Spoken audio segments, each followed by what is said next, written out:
আজ নেতাজি সুভাষচন্দ্র বসুর ১৩০তম জন্মজয়ন্তী সমগ্র দেশের সঙ্গে শিলচরেও যথাযোগ্য মর্যাদায় এবং গভীর শ্রদ্ধার সঙ্গে পালন করা হয়।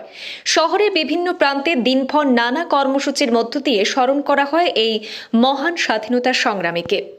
এই উপলক্ষে কেন্দ্রীয় নেতাজি জন্মদিবস উদযাপন কমিটির উদ্যোগে আজ সকালে শিলচর শহরের রাঙ্গিরখাড়ি পয়েন্টে অবস্থিত নেতাজি সুভাষচন্দ্র বসুর মূর্তির পাদদেশ থেকে এক বর্ণাঢ্য শোভাযাত্রার আয়োজন করা হয়। শোভাযাত্রাটি শহরের প্রধান সড়কগুলি পরিক্রমা করে ইন্ডিয়া ক্লাবের খেলার মাঠে গিয়ে সমাপ্ত হয়।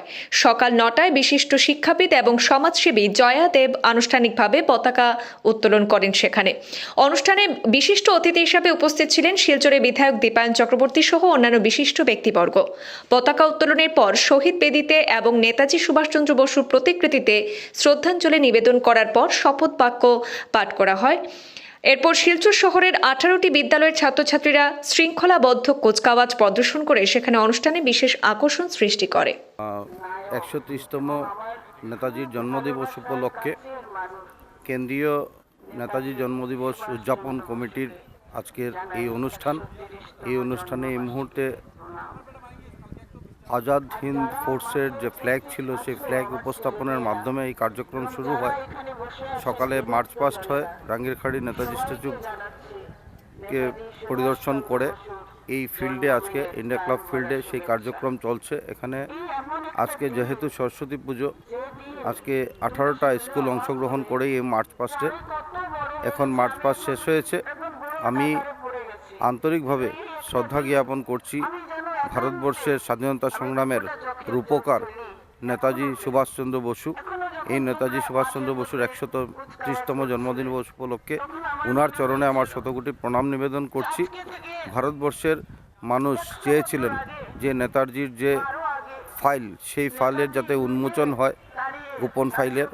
আর 2014 ইংরেজির সরকার আসার পর নরেন্দ্র মোদীজির নেতৃত্বে ওনাদের পরিবারের সাথে কথা বলে প্রথম অবস্থায় 33টি ফাইল, তারপর আমরা জানি যে 100টি ফাইল, তারপর আমরা লক্ষ্য করি যে 304টি ফাইলের মাধ্যমে নেতাজির যে এই যে ফাইলগুলো সেটা জনসমক্ষে আনা হয় আর্কাইভের মাধ্যমে, আর সেটা মানুষ জানতে পারেন। প্রথম অবস্থায় নেতাজিকে ভারতবর্ষের প্রধানমন্ত্রী আমরা লক্ষ্য করেছি যে আজাদ হিন্দ বাহিনীর 75 বছর পূর্তি উপলক্ষে প্রথম প্রধানমন্ত্রী যিনি লালকেল্লায় ন্যাশনাল ফ্ল্যাগ উত্তোলন করেন। তার পরবর্তীকালে আমরা জানি যে পোর্ট ব্লেয়ারে, যেখানে নেতাজি পয়েন্ট বলা হয়, সেখানে আমাদের ভারতবর্ষের প্রধানমন্ত্রী নরেন্দ্র মোদীজি ফ্ল্যাগ উত্তোলন করেছিলেন। 2018 সালে আমরা লক্ষ্য করেছি যে নেতাজি এই পোর্ট ব্লেয়ারে আন্দামান নিকোবর দ্বীপপুঞ্জের যে দ্বীপগুলো, সেই দ্বীপগুলো নেতাজি সুভাষচন্দ্র বসু নামে সেটা করেছিলেন।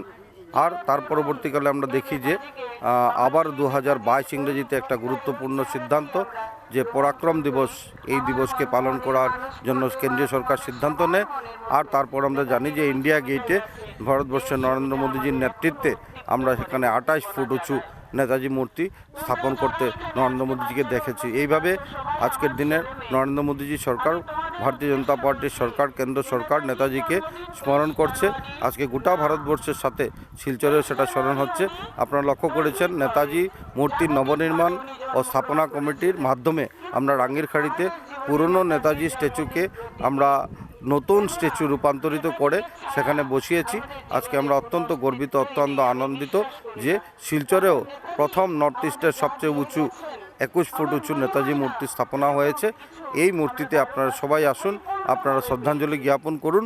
পুরনো মূর্তি যেটা রয়েছে সেই মূর্তিও সসম্মানে গান্ধীবাগে সেখানে রাখা হয়েছে। সেখানেও সকাল 8:30টার সময় আমরা শ্রদ্ধাঞ্জলি জ্ঞাপন করেছি। তাই সকলকে আমি অনুরোধ রাখতে চাই, হয় রাঙ্গিরখাড়ি না হলে গান্ধীবাগে নেতাজি স্ট্যাচুতে আসে আপনারা নেতাজিকে শ্রদ্ধাঞ্জলি জ্ঞাপন করুন।